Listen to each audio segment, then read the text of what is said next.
La douce violence ne réside pas dans le fait de parler une langue étrangère.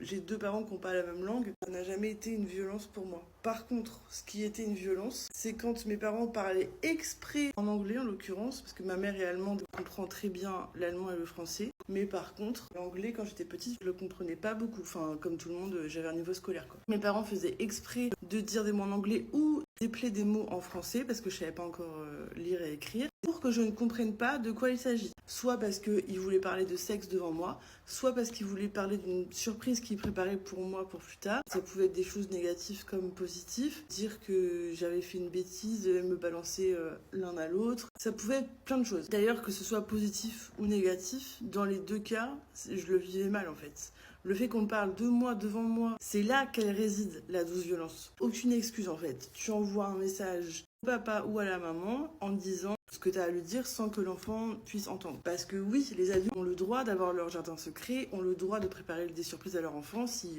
ça ne le dérange pas d'avoir des surprises. Des enfants qui n'aiment pas ça. Mais faire exprès de l'exclure devant lui, c'est voilà, ça peut être ressenti comme violent. Une différence aussi qui est énorme, c'est que lorsque je comprenais pas un mot en allemand par exemple, je le demandais à ma mère et elle me le traduisait. Je me sentais pas du tout exclue en fait.